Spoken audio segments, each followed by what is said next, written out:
नमस्कार दोस्तों, मेरा नाम रवि है। आज मैं बहुत ही गंभीर मुद्दे पर बात करने के लिए आपके सामने आया हूँ। मैं human welfare credit and thrift cooperative society में काम करता था।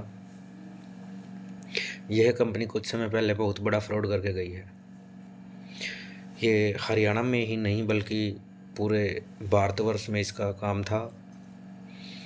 करीबन 7 से 8 सोसाइटियाँ थी ये टोटल, और पूरे भारतवर्ष में लगभग 50 से 55 लाख एजेंट थे इस संस्था के अंदर, और करोड़ों अरबों की संख्या में ये फ्रॉड करके गई है। मेरे बहुत से साथियों का भी नुकसान हुआ है और बहुत से लोगों का नुकसान हुआ। नुकसान ही नहीं बल्कि कुछ भाइयों की तो जान भी गई है, लोग सुसाइड भी कर गए हैं, जो कि बहुत गलत था भाई। और सबसे दुख की बात यह है कि हमने इस सोसाइटी में अपने विश्वास के साथ अपनी मेहनत को इस सोसाइटी में लगाया। यह मुश्किल समय है, बहुत ज़्यादा क्रिटिकल स्थिति है, लेकिन यही समय हमें मजबूत बनने का है। कुछ लोग ये कहेंगे कि क्या बक रहा है, लेकिन इसके सिवाय हमारे पास कोई इलाज नहीं है, ना कोई चारा है कि हम कुछ कर सकते हैं। हमारे पास जो जीमेल्स और कुछ लेटर जो आ रहे हैं वो पूर्ण रूप से फर्जी है, पूर्णतः फर्जी है। उन पर यकीन ना करें। वो कोई भी सोसाइटी से वो लेटर नहीं आ रहे हमारे पास में। सोसाइटी ने अपना काम 3 दिसंबर के बाद कुछ भी कार्रवाई इन्होंने अपनी नहीं की है, ना ही साइट पे ह्यूमन वेलफेयर सोसाइटी की साइट को गायब कर दिया गया है। LUCC का ऐप भी गायब कर दिया गया है। धीरे धीरे ये अपना काम समेटते जा रहे हैं। कुछ भी कोई भी अपडेट नहीं है सोसाइटी के अंदर। हमारे जो सीनियर लगे हुए हैं, हमें उनका साथ देना बहुत ज़रूरी है,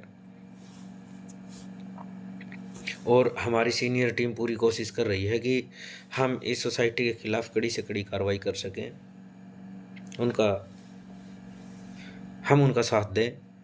हम सब मिलकर इस स्थिति से बाहर निकल सकते हैं। हम एजेंट लोग एक काम और भी कर रहे हैं, हम अपने सीनियर का नंबर दे रहे हैं। तो देखो, मेरे ख्याल से ये गलत है, और रिक्वेस्ट है मेरी सभी भाइयों से कि भाई सीनियर के घर पे मेरे ख्याल से शायद पैसा नहीं रखा है, ना ही उसने अपने घर पे पैसा जमा किया। सोसाइटी में जमा किया था सीनियर लोगों ने भी सारा पैसा। तो हमें इस तरीके से उनको मेरे ख्याल से परेशान करना, उनके घर पे बर्डन बनाना थोड़ा सा गलत है कहीं ना कहीं देखा जाए तो, इंसानियत के नाते, कि भाई सीनियर ने पैसा खाया तो है नहीं। हाँ, अगर हम सीनियर का सपोर्ट करते हैं तो सीनियर लगे हुए हैं बेचारे, वो मतलब कभी कहीं जा रहे हैं, कभी चंडीगढ़ जा रहे हैं, कभी कहीं जा रहे हैं, कभी किसी SP ऑफिस में जा रहे हैं, कभी जींद गए, कभी कहाँ गए। तो वो दिन रात लगे हुए हैं। हम सबको उनका सपोर्ट करना चाहिए। हाँ, आप ये कहोगे कि भाई सीनियर नहीं देगा तो कौन देगा? देखो, सीनियर पैसा तो नहीं देगा, लेकिन सीनियर पैसा आपका निकलवाने की पूरी पूरी कोशिश करेगा, और कुछ हद तक वो आपके पैसे लेके भी आएगा। अगर हम सीनियर का सपोर्ट करें तो मेरी आप सभी से यही रिक्वेस्ट है कि आप सीनियर का सपोर्ट करें। सीनियर अन्य राज्यों में मैं कह नहीं सकता, हमारे जो जो मेरे सीनियर हैं, उनके सीनियर हैं और उनके सीनियर हैं, वो सभी हमारे फॉर्चूनर तक यहाँ पे मेहनत के लिए लगे हुए हैं। तो उनका सपोर्ट करें और साथ दें, हम ग्रुप में रहें।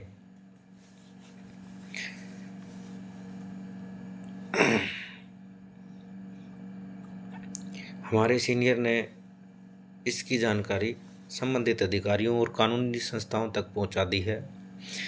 हमारा उद्देश्य सिर्फ यह है कि जितना हो सके लोगों का नुकसान जो हुआ है उसकी भरपाई करवाई जा सके, और सोसाइटी के खिलाफ कड़ी से कड़ी कार्रवाई की जा सके।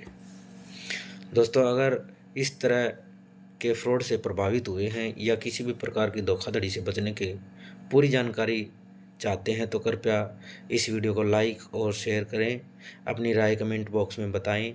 साथ ही अगर आप इस घटना के बारे में और अपडेट चाहते हैं तो इस चैनल को सब्सक्राइब करें। धन्यवाद।